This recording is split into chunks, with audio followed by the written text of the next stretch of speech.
Bonjour à tous et bienvenue dans cette vidéo. Marhaba bikoum, salam alaikum. J'espère que vous allez bien, que tout le monde va bien. Donc, pour tous ceux qui m'ont demandé donc la vidéo concernant toute la partie mariage, documentation, comment ça se déroule, ne vous inquiétez pas, je ne vous ai pas oublié, c'est juste que je préfère prendre un petit peu de temps pour pouvoir tout simplement vous présenter tous les documents qu'il faut, toutes les étapes à effectuer, de façon à ce que vous puissiez justement effectuer votre mariage totalement sereinement et beaucoup plus facilement. Voilà. Donc, le but de cette vidéo, et de vous présenter justement le parcours qui a été effectué, enfin que j'ai effectué pour effectuer justement la circoncision. Parce que la circoncision en France, à savoir que c'est pas quelque chose qui ne se fait pas tous les jours non plus, hein. Enfin, même si les médecins ont l'habitude de faire les circoncisions, à savoir que c'est pas comme dans les pays du Maghreb où c'est justement une coutume, voire et qui simplement ça fait partie de la religion en elle-même de pouvoir de faire la circoncision au niveau des enfants. Donc, au niveau en France, à savoir que la circoncision, c'est pas quelque chose déjà qui est culturel, euh, et tous les médecins ne pratiquent pas la circoncision. Donc là, je vais vous expliquer comment ça va se passer, parce que la première fois où j'ai vu le médecin pour effectuer la circoncision et le jour de la circoncision, il s'est passé environ un mois et demi à peu près, parce qu'il y a certaines étapes à effectuer pour que la circoncision se passe correctement.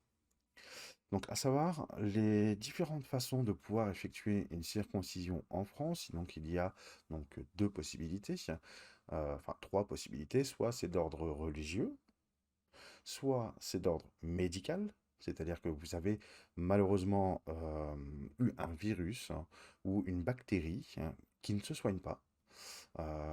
Cette bactérie, en plus, les médecins ne savent pas vraiment d'où ça vient. Où là, la seule solution de pouvoir guérir, c'est d'effectuer une circoncision. Et la troisième solution, c'est tout simplement un choix de sa part pour des raisons, c'est des raisons sanitaires, des raisons de santé.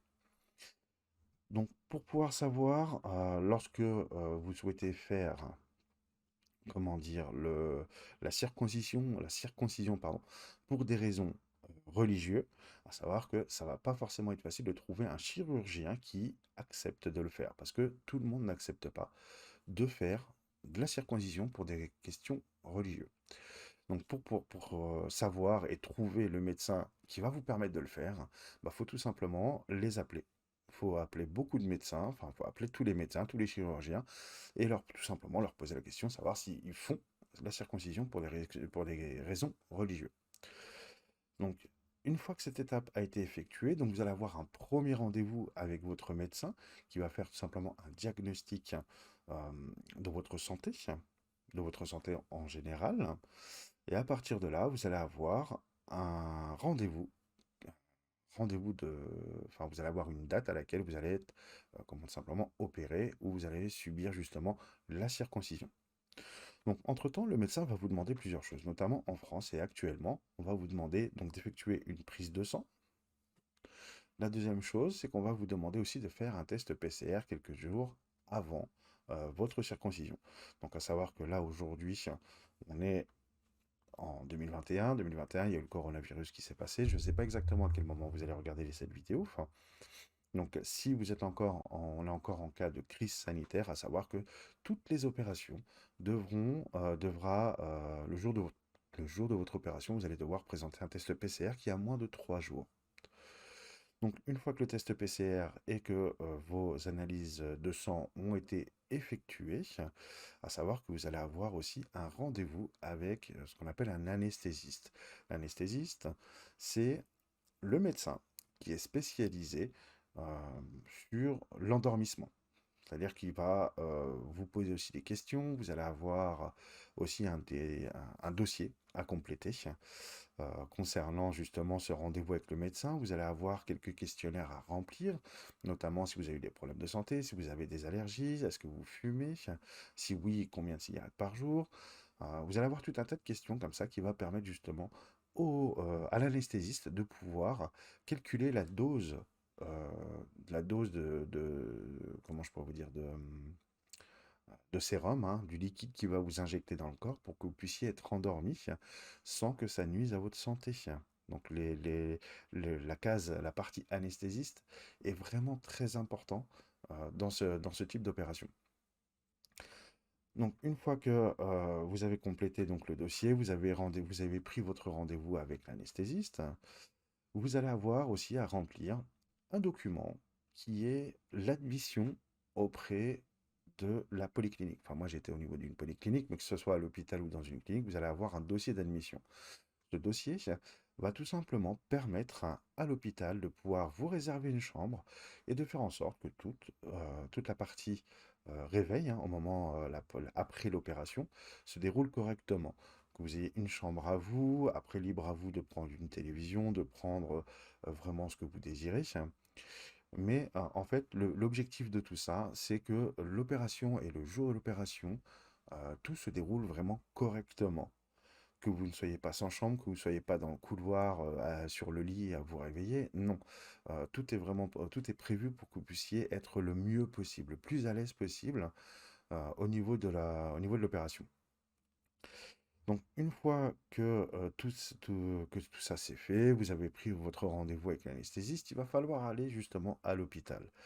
Donc, moi, je sais qu'à la polyclinique de Blois, là où j'étais, vous avez un premier passage à faire auprès du service admission. Donc, c'est eux qui effectuent la réservation des lits, mais aussi la réservation des chambres pour vous.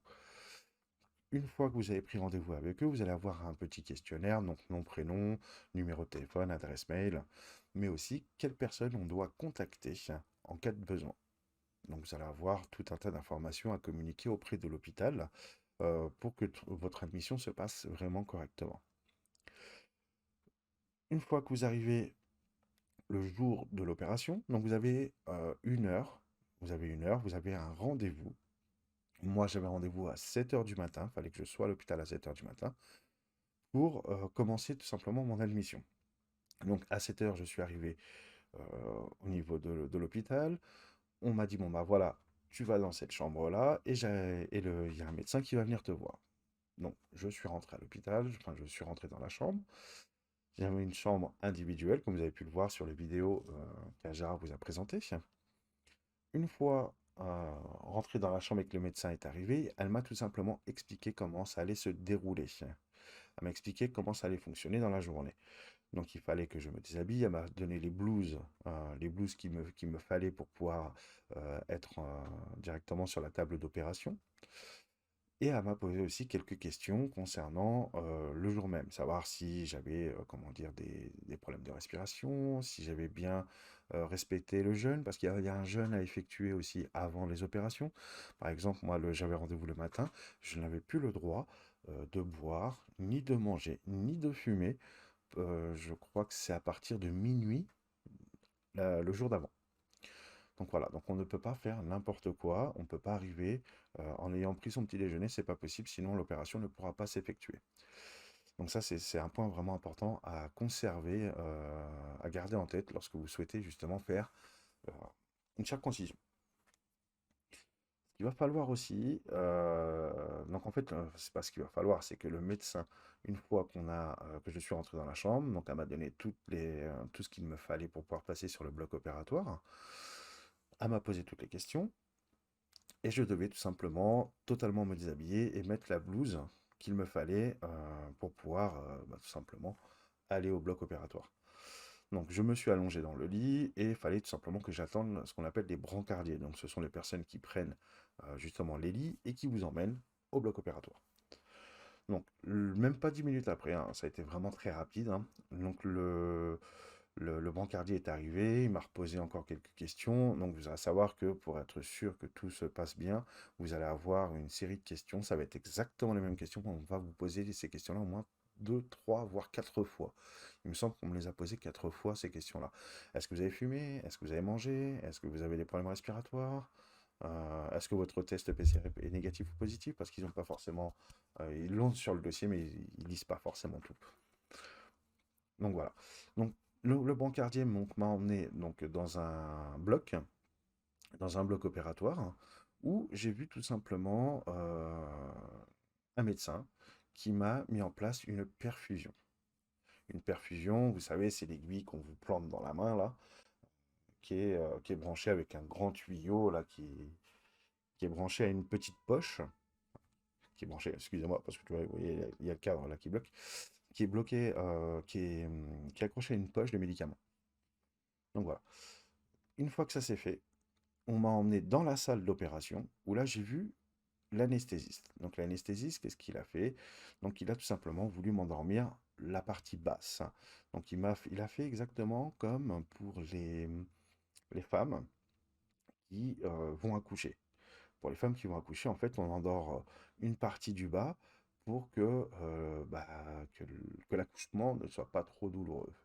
Donc là, c'est exactement la même chose, sauf que la dose a été légèrement trop élevée, très légèrement, parce que quasiment tout mon corps était endormi. Lorsque c'était pas forcément prévu, la seule chose qu'il fallait, c'était vraiment que la partie basse.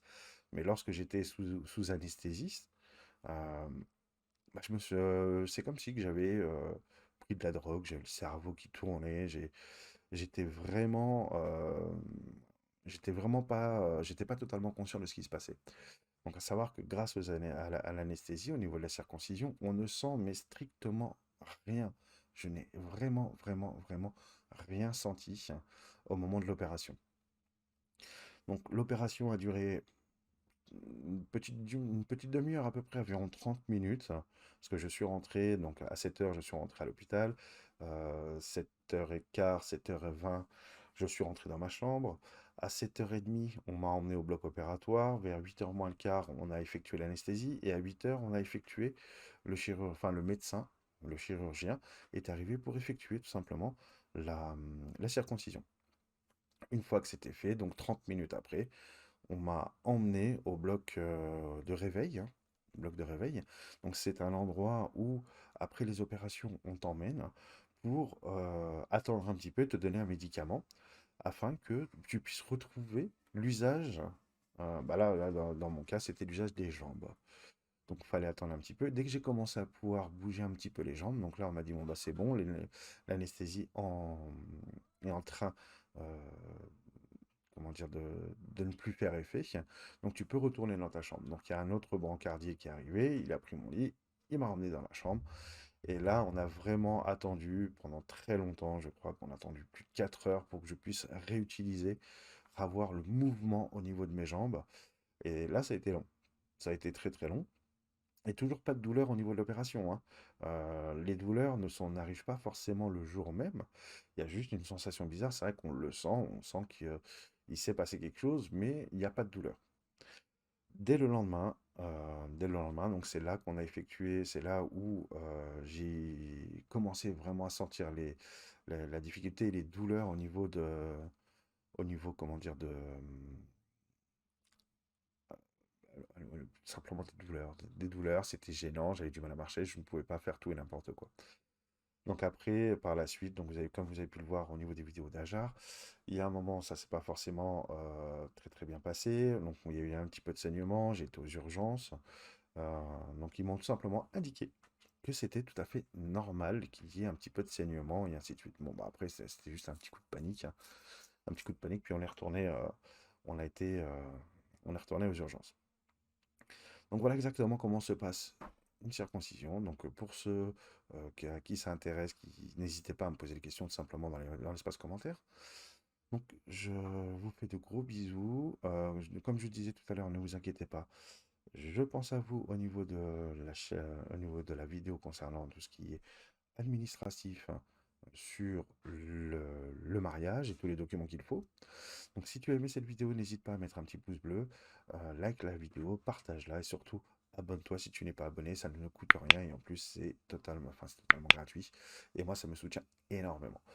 Donc si tu as aimé cette vidéo, n'hésite pas à le dire en commentaire, surtout continuez à me communiquer ce que vous souhaitez voir exactement sur cette chaîne. Voilà. Gros bisous à tous, merci beaucoup de nous avoir suivis. Je tiens aussi à remercier toutes les personnes pendant cette durée de circoncision qui a été très compliquée, malgré tout en termes de douleur, hein. Vous avez été énormément à me soutenir et pour ça, je vous en remercie énormément. Donc je vous fais d'énormes bisous à tout le monde. Passez une bonne journée et je vous dis à très bientôt.